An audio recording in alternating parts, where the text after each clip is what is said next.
नमस्कार दोस्तों। तो चलिए एक बार फिर से आपका स्वागत करता हूं। और पिछले जो कुछ वीडियोस थे उसमें मैंने D9 चार्ट यानी नवांशा चार्ट के बारे में बात की थी और विभिन्न जो ग्रह हैं उनकी प्लेसमेंट के बारे में आपको वीडियो बनाकर बताया था।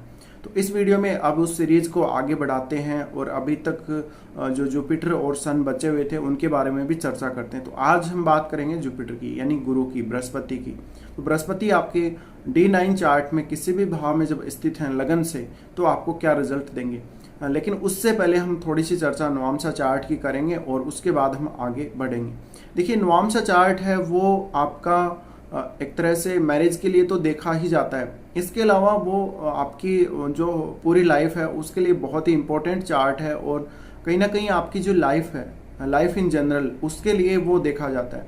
और आपका जो अंतर मन है, आपका अंदर से मन कैसा है, आप अंदर से कैसे हैं, आप क्या सोचते हैं, आप क्या चाहते हैं, आप क्या करना चाहते हैं, आप किस चीज़ से संतुष्ट हैं, किस काम से संतुष्ट हैं, कहाँ आप संतुष्ट नहीं हैं, और आपकी खुद के बारे में राय क्या है, लोगों के बारे में राय क्या है, लोग किस तरह से आपको देखते हैं, वो लोग किस तरह से आपको देखते हैं, ये तो आपका D1 चार्ट बताता है। लेकिन आपका जो अंदर का जो व्यवहार है, आप अंदर ही अंदर क्या सोचते हैं, क्या करना चाहते हैं, ये सब आपका D9 चार्ट बताएगा।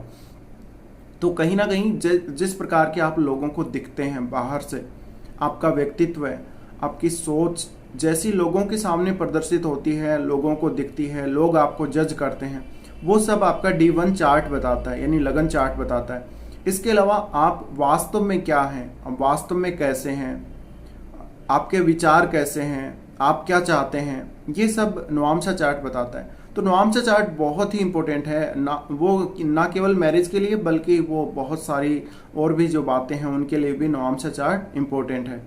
और ये बोला जाता है कि नवांशा चार्ट है वो आपकी शादी के बाद ही एक्टिवेट होता है। ऐसा नहीं है। नवांशा चार्ट है वो लगभग हम एक्टिवेशन की कोई उसमें जो है निश्चित एज नहीं बता सकते, लेकिन आप ये मान सकते हैं 25 या 30 के लगभग आपको नवांशा चार्ट वाली जो पोजीशन है उसके अकॉर्डिंग रिजल्ट मिलने लग जाते हैं। वैसे कोई फिक्स इसमें एज नहीं है कि आपको इस पर्टिकुलर एज के बाद ही नवांशा चार्ट के रिजल्ट मिलेंगे, क्योंकि आपके जन्म के साथ ही सारे जो चार्ट हैं वो एक्टिवेट हो जाते हैं।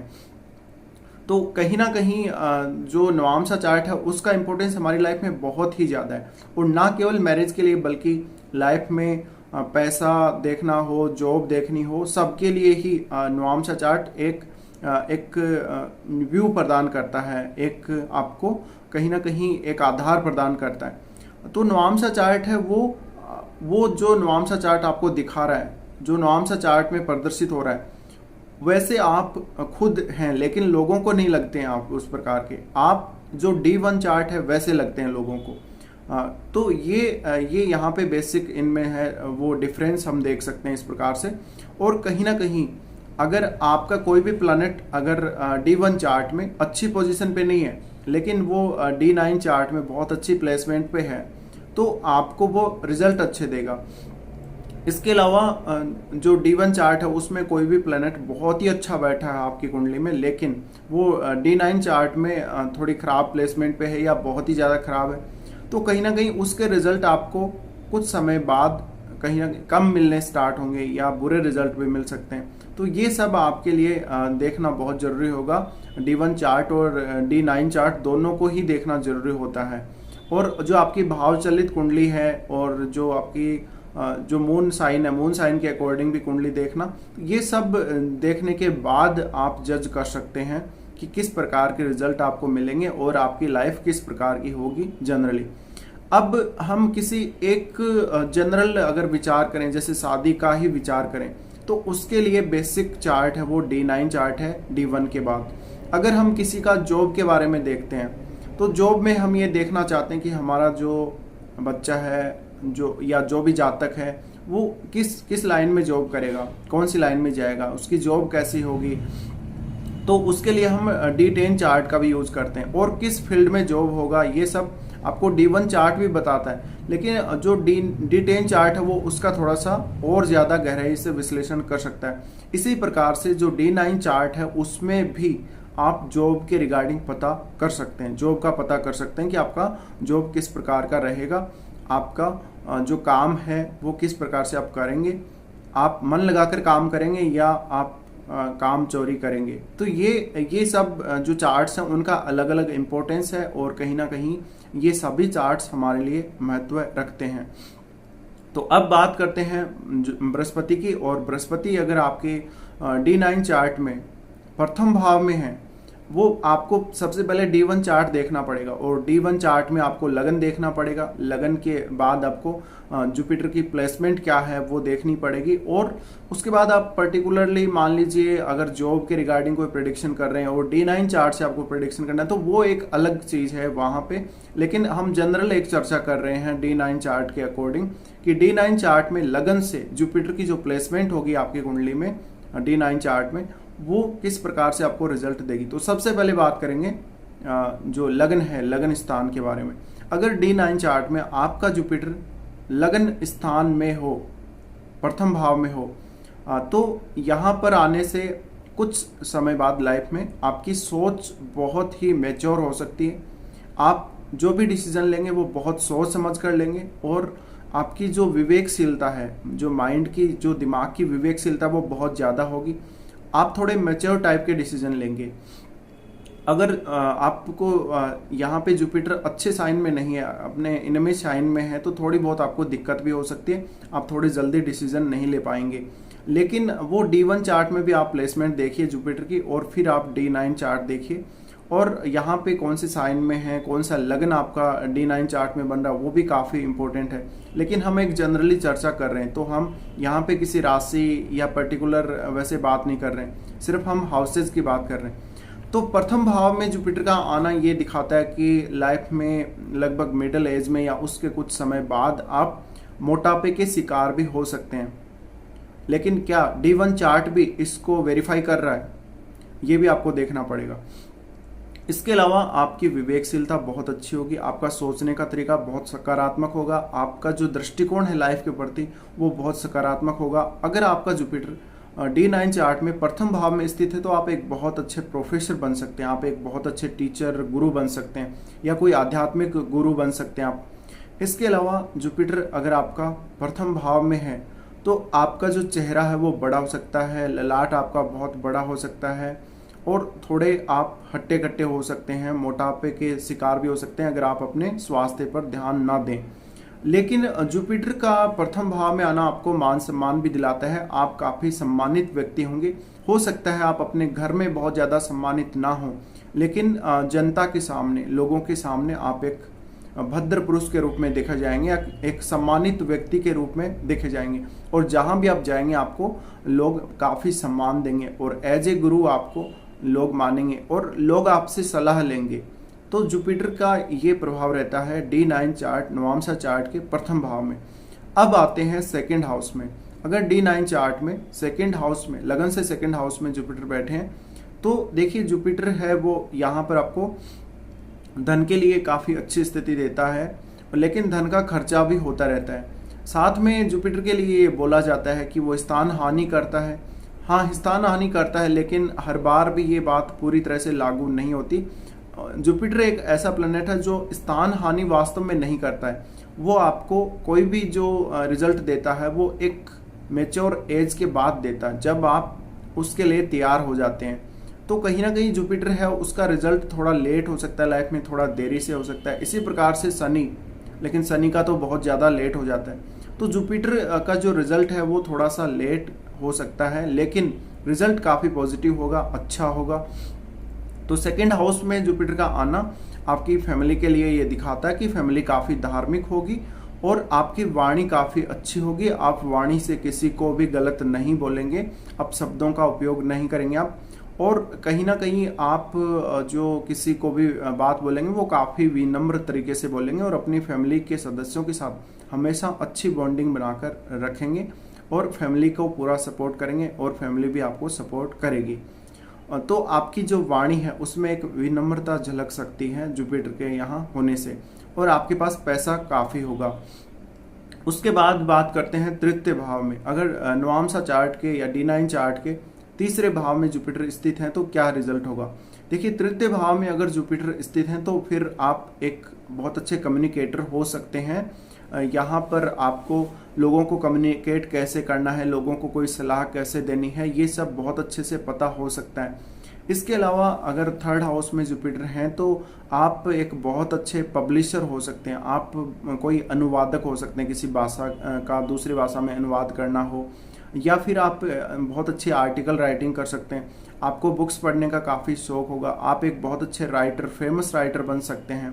अब वो किस फील्ड में बनेंगे, वो आपका D1 चार्ट और D9 चार्ट दोनों को वो देखना पड़ेगा, उसमें गहराई से विश्लेषण करना पड़ेगा, तब जाकर आपको एग्जैक्टली पता लगेगा कि आप वास्तव में किस फील्ड में जो है राइटिंग करेंगे, आर्टिकल राइटिंग या बुक्स लिखेंगे। इसके अलावा थर्ड हाउस में जुपिटर है तो जुपिटर का जब भी पीरियड आएगा आपकी लाइफ में, जब भी तो कुछ शॉर्ट ट्रैवल भी होती रहेगी, और वो जो ट्रैवल होती रहेगी वो आपके लिए काफ़ी शुभ होगी, और आपके भाई बहनों के साथ, पड़ोसियों के साथ रिलेशन आपके काफ़ी अच्छे रहेंगे। और यहाँ पर आप काफ़ी मेहनती होंगे, आप बहुत ईमानदार भी होंगे। और ऐसा ही नवांशा चार्ट में जुपिटर के प्रथम भाव में या सेकेंड हाउस में होने से होता है, विशेषकर प्रथम भाव में। उसके बाद बात करें अगर फोर्थ हाउस में जुपिटर की, तो फोर्थ हाउस में जुपिटर अगर D9 चार्ट में आते हैं तो ये दिखाता है कि आप 35 की एज के बाद या 40 के बाद आप अपने घर पे बहुत ज़्यादा खुशी महसूस करेंगे, सुखी महसूस करेंगे और खुशी भी महसूस करेंगे, हर्षोल्लास महसूस करेंगे, घर से लगाव बहुत ज़्यादा होगा। और आपके घर में जो धार्मिक कार्य हैं वो समय समय पर होते रहेंगे। धार्मिक कार्य करने वाले जो आपके परिवार के सदस्य हैं उनसे आपको बहुत अच्छा सहयोग मिलता रहेगा, आपका भी सहयोग उनको मिलता रहेगा। तो फोर्थ हाउस में जुपिटर का आना एक तरह से अच्छा है और घर के लिए भी काफ़ी अच्छा है। हो सकता है कि आप घर में ही कोई पूजा स्थल बना के वहाँ पे पूजा करें। लेकिन कई बार फोर्थ हाउस में जुपिटर अगर अच्छा नहीं हो तो आपकी माता जी को स्वास्थ्य संबंधी समस्याएं हो सकती हैं कई बार। बाकी यहाँ पर जुपिटर काफ़ी अच्छा रहता है। आप एक बहुत अच्छे कोई स्पिरिचुअल पर्सन हो सकते हैं फोर्थ हाउस में जुपिटर होने से, या आप लोगों को किसी प्रकार की सलाह दे सकते हैं, आपको लोग बहुत ज़्यादा मान्यता देंगे। इसके बाद अगर D9 चार्ट में पंचम भाव में जुपिटर आते हैं तो पंचम भाव में क्या रिजल्ट देंगे, देखिए हो सकता है आपको संतान प्राप्ति में देरी हो सकती है, लेकिन आपकी संतान काफ़ी अच्छी होगी, वो बहुत ज़्यादा सात्विक होगी, उनके साथ आपका रिलेशन बहुत अच्छा रहेगा, बॉन्डिंग बहुत अच्छी रहेगी, आपकी खुद की एजुकेशन बहुत अच्छी होगी और आपकी संतान की एजुकेशन भी बहुत अच्छी होगी। इसके अलावा आपकी जो संतान है वो बहुत समझदार होगी, बहुत विनम्र होगी और बहुत धार्मिक प्रवृत्ति वाली भी हो सकती है।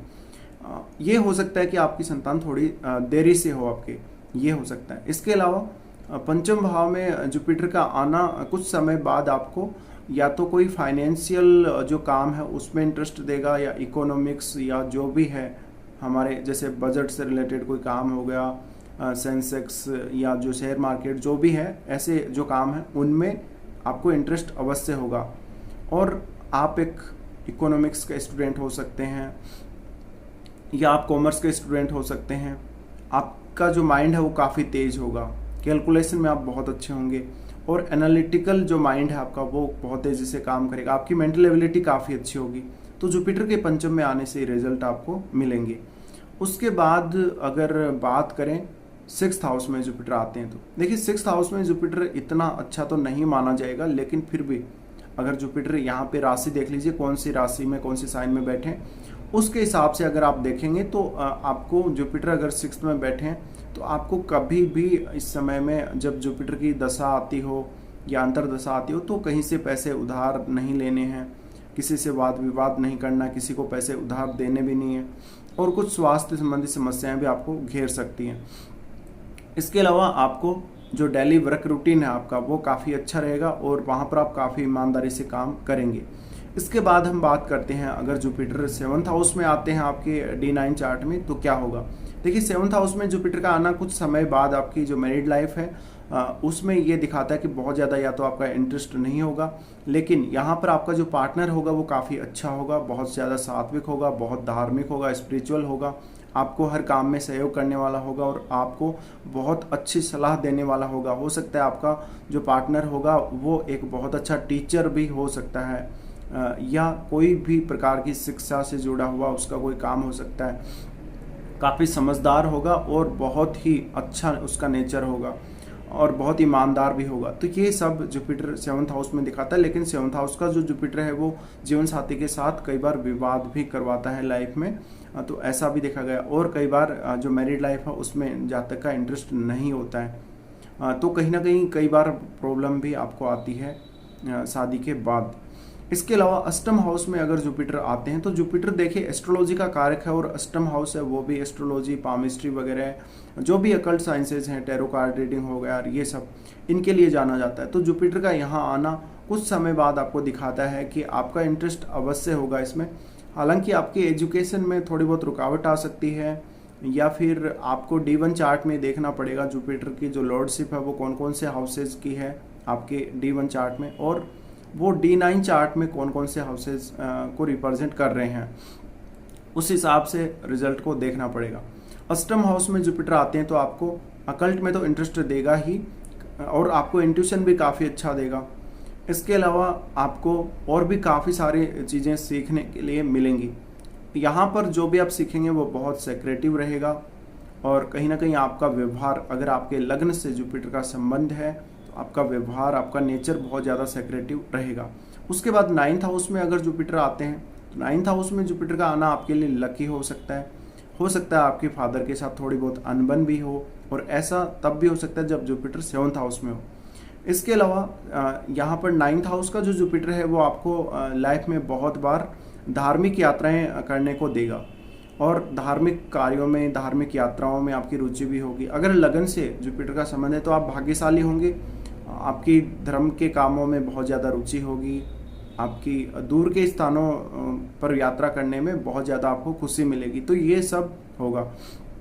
आपकी हायर एजुकेशन काफ़ी अच्छी होगी, आप एक बहुत अच्छे टीचर हो सकते हैं, या वही जो मैंने पहले बोला पंचम हाउस के लिए कि आप कोई ना कोई फाइनेंस से जुड़ा हुआ, धन से जुड़ा हुआ कोई भी सब्जेक्ट है, जैसे इकोनॉमिक्स है, कॉमर्स वगैरह है, ट्रेड से जुड़ा हुआ कोई भी काम है, उसके काफ़ी एक्सपर्ट हो सकते हैं या उसमें रुचि वाले हो सकते हैं।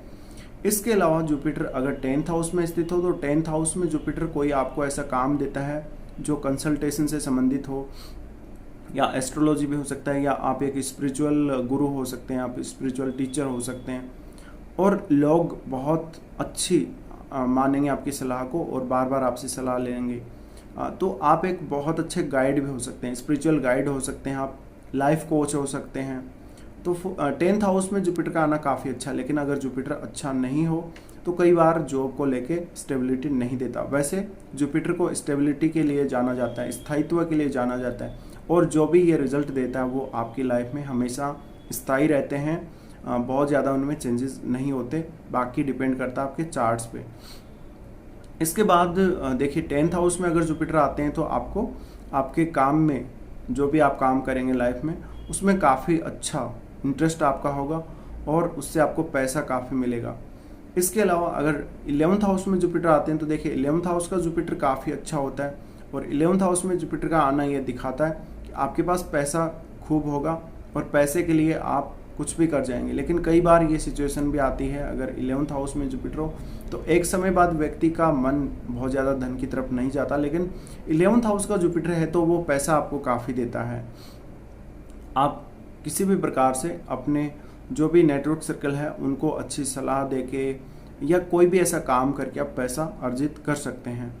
इसके अलावा जुपिटर अगर 12वें भाव में स्थित हो D9 चार्ट में, तो 12वें भाव का जुपिटर आपको एक तो बहुत ज़्यादा स्पिरिचुअल बनाएगा, आपको किसी ट्रस्ट से जोड़ेगा या कोई ऐसी संस्था से जोड़ेगा, चैरिटी वगैरह से जोड़ेगा, और अचानक आपको लाइफ में दैवीय सहायता भी मिल सकती है। अगर आपका लगन से जुपिटर का संबंध है तो आप कुछ समय बाद फॉरेन ट्रेवल जरूर करेंगे, और हो सकता है आप फॉरेन में निवास भी करें लंबे समय के लिए।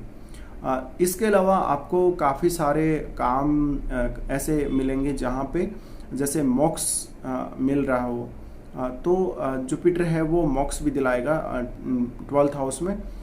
तो क्योंकि 12वां भाव है वो मोक्ष के लिए देखा जाता है, और 12वें भाव में जुपिटर या सैटर्न या केतु का आना ये आपके लिए मोक्षदायक हो सकता है। तो यहाँ पर जुपिटर आने से आपकी रुचि तो अवश्य होगी, धार्मिक कार्यों में, आध्यात्मिक कार्यों में, स्पिरिचुअल कार्यों में बहुत रुचि होगी, और साथ ही साथ हो सकता है लाइफ में एक समय बाद आप मोक्ष की तरफ रुझान करें, आप बहुत ज़्यादा सात्विक हो जाएं, ब्रह्मचर्य का पालन करने लग जाएं और घर परिवार को छोड़ें और कहीं ना कहीं आप कोई एकांत स्थान देखें या कोई आप बहुत ज़्यादा पूजा उपासना साधना कर सकते हैं, तो ऐसे कामों में आपकी रुचि रहती है। तो ये था जुपिटर का डे 9 चार्ट में क्या रिजल्ट होगा प्रत्येक हाउस में। अब ये रिजल्ट आपको देखने के लिए दोनों ही चार्ट्स की तुलना करनी पड़ेगी।